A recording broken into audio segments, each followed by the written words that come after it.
Hello friends, I am Dr. Suchita Vishwakarma from School of Management Sciences, Lucknow. Today I am here to discuss with you the second lecture of Unit 2, which is the component and functions of logistic management. Students, before discussing the component and functions of logistic management, let us recapitulate on the first topic that we had discussed about logistic management, and let's once again understand that what logistic management is all about. So, logistic management is basically one of the very important functions of supply chain, which can be understood as a complete planning and coordination between all the activities all the people, all the intermediaries that are concerned with sourcing of raw materials to delivery of final product to the final destination and related to information flow as well. So, in this particular topic of today, we would understand that what are the different activities that are involved in logistic management, because unless and until we understand the importance and the activities at an individual level, it will be very impossible for all of us to properly manage logistics. And so, we would be discussing all these activities in quite a detail and depth. So, let us proceed further. As you can see, students, that this is the diagram that I have given for the component of logistic management. This diagram, as you can see, describes has all the components that are involved in the complete logistics process, starting from sourcing of material to final delivery of the product to the final destination.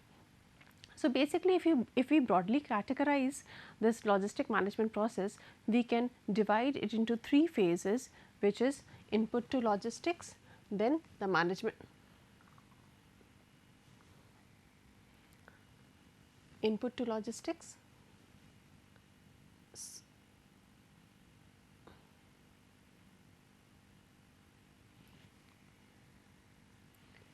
input to logistics, then the management activities and the outbound logistics.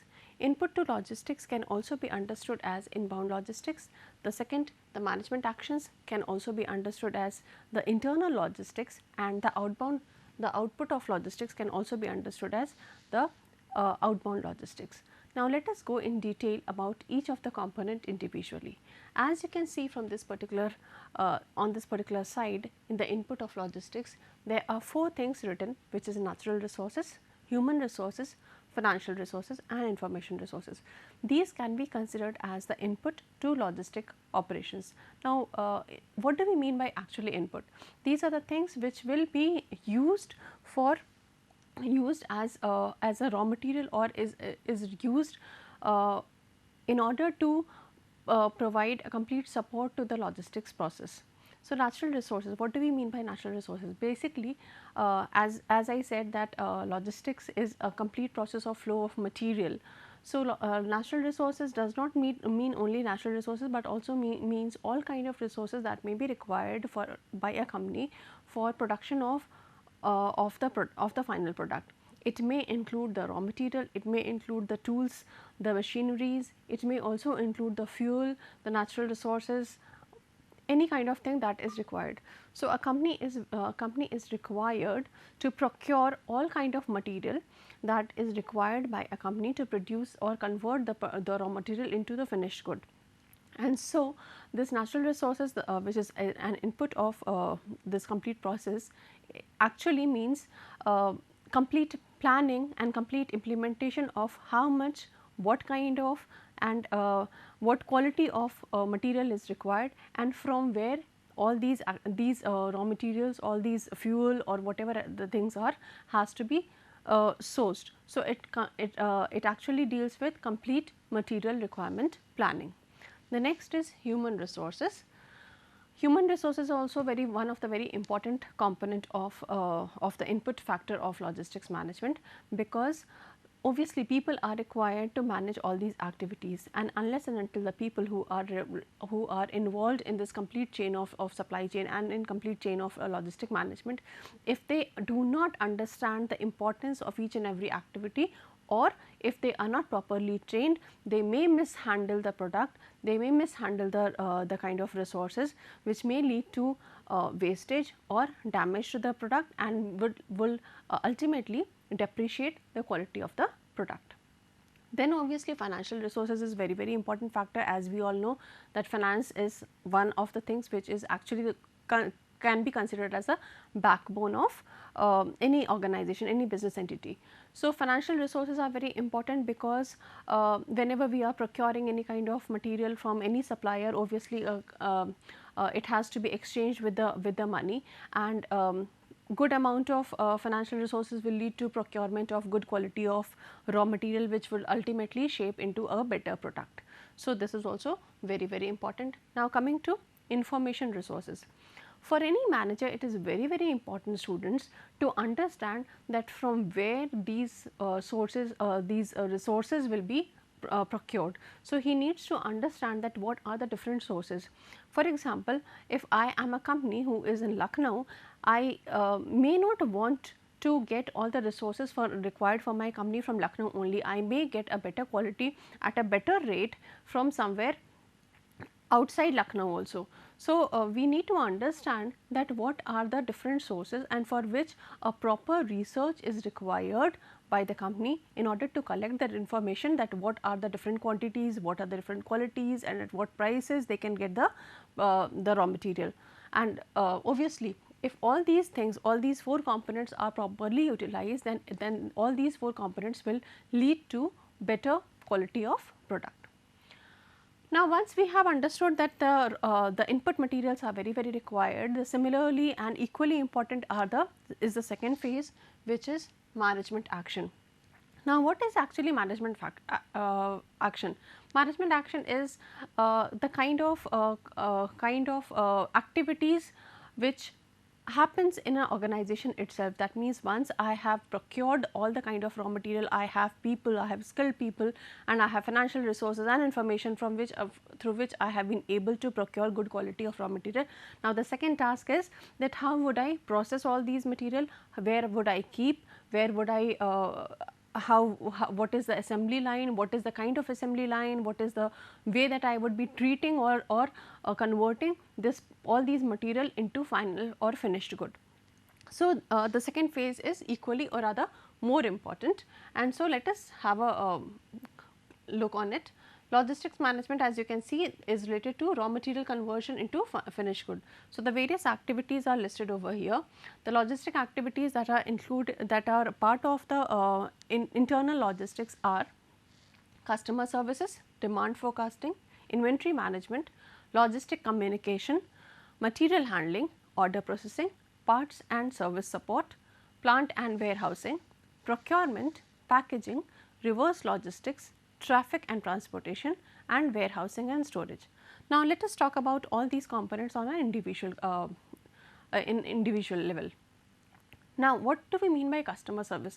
Customer service is something very important for any kind of organization, because they are the ultimate users of the product. And over here in logistics, when we are talking about customer, it does not only mean the end user, it may also, we can also call customers as the intermediaries or the distributors whom we are going to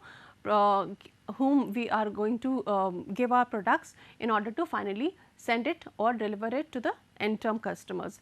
So, even coordinating with the intermediaries, coordinating with the wholesaler, distributor, retailer is very important, because they are the people who will tell us that what is the kind of demand for a particular product, and accordingly, if we are able to know or forecast the demand collectively from all our distributors and wholesalers, then we will be able to produce in the quantity required, and we will be able to manage or reduce our cost of production also. So, customer services is very important. For customer servicing, the companies are actually required to have a very good coordination and communication with all the people, it may be distributor, retailer or wholesaler. Second is the demand forecasting. In demand forecasting, basically we are concerned about knowing that how much the company is required to produce, and in what quantities, and which all products in what quantities. So, demand forecasting, it can be, as I said earlier also, demand forecasting is something which a company will be able to know only when they have good relationship with the with their intermediaries, because they are the one who are in direct face to face contact with the end users, and they will be able to tell us that what is the kind of demand that we may expect. So, demand forecasting is very important, because then only we will be able to procure the goods, the raw material in the desired quantity, and then there would be least requirement of storing or warehousing for longer periods, and then we will be able to produce or convert the raw material into finished good in a proper manner. Then the third very important component is inventory management. Now, what is inventory management? Inventory is the any kind of stock that may be required by the company. It may include the raw material, the work in progress, or the finished good. Now, these kind of all the kind of material are is required to be very properly kept. Properly kept in terms that it should that the wherever we are keeping the raw material, the work in progress, it should be properly segregated, so that at the time of production or at the time of delivery, the desired quantity of inventory can be taken out and can be sent to the desired place, so that there is a least delay time, the lead time is less, and then proper management of proper noting down, recording of the inventory is done, so that we know that how much production is required and where it has to be sent, and it also would and the proper management of inventory would also lead to reduction of damage and proliferage. Then comes to logistics communication. Logistics communication, as I said, that logistics communication will talks about having good communication with all the people with whom we are associated with in the entire logistics process, and there are various people with which we are required to be in contact with, which includes suppliers, which includes the intermediaries, and which may also include customers in certain situations.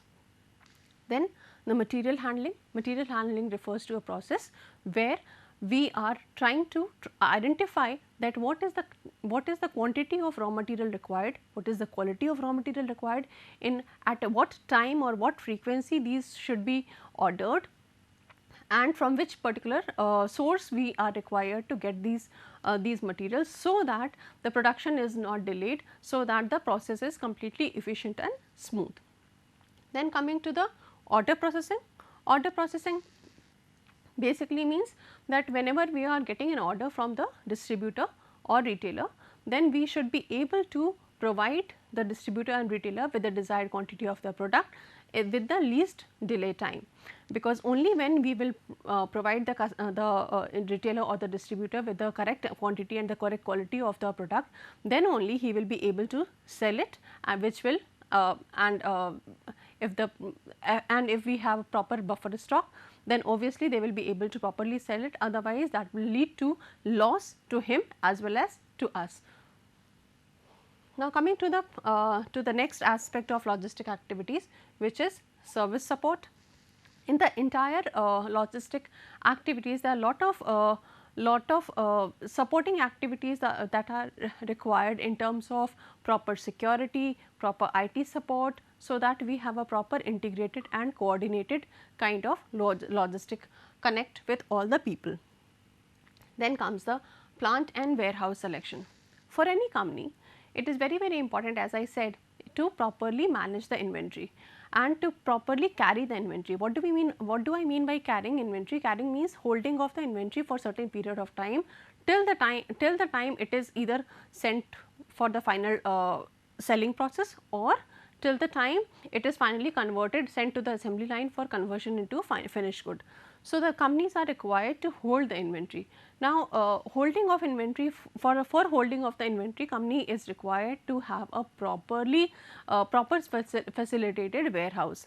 The warehouse may be inside the boundaries of the company, or maybe outside the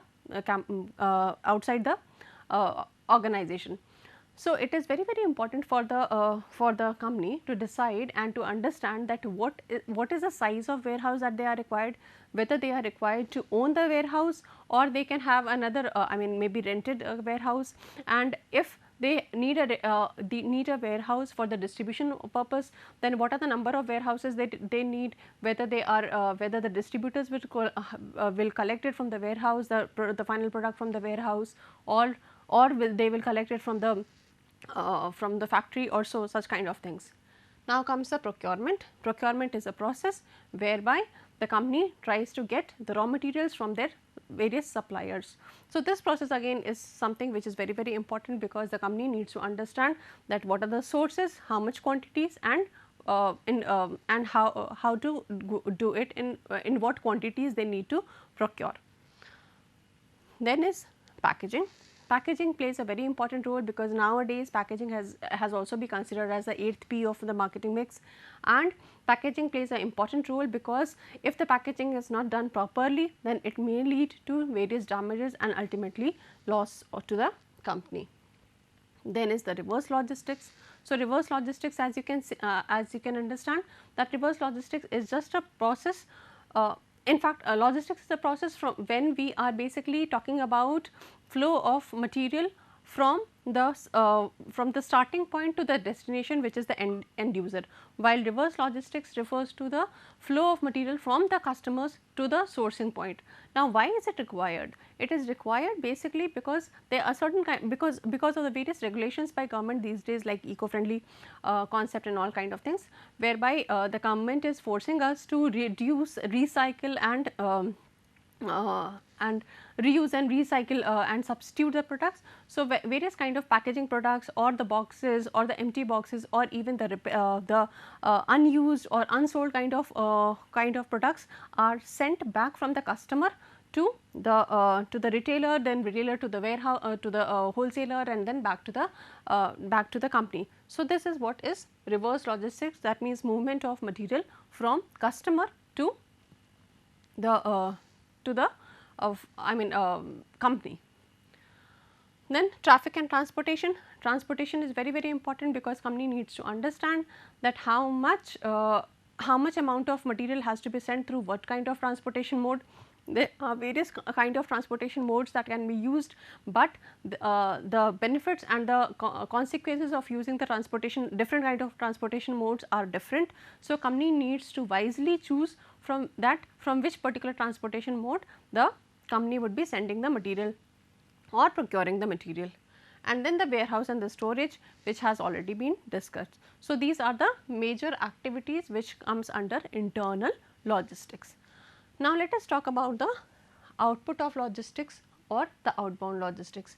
As you can see that as we can very well understand that if the input is good and if the processing is good, obviously that would lead to better production, better quality of product to be produced, and so better quality of product will obviously lead to competitive advantage. That means the company will be able to leverage on the good or the better performance, better product that they have produced. Time and place utility, that basically means that the logistics is concerned with timely delivery and the right, as I had discussed in my previous lectures also, that logistics is concerned about delivery of right product at the right time at the right place. So, this is what we are talking about, because if we are not going to offer the right product at the right day at the right time, then the customer may not intend to purchase that product also. Then efficient movement to the customer. So, basically it means that the customer the complete product should be properly received by the customer and should be properly delivered to the customer, so that he is ultimately satisfied. And proprietary as such means transfer of the ownership should also be done to the customer, and the customer may be the wholesaler, retailer, or the end user as well. So, these are the various components of the logistic management. So, let us understand it in this manner, that input into logistics basically means sourcing and vendor selection for supply of raw material and manufacturing part. It also includes inbound planning, raw material and warehouse consolidation and warehouse management of inventory, information system for effective support, and strategic alliances with the suppliers.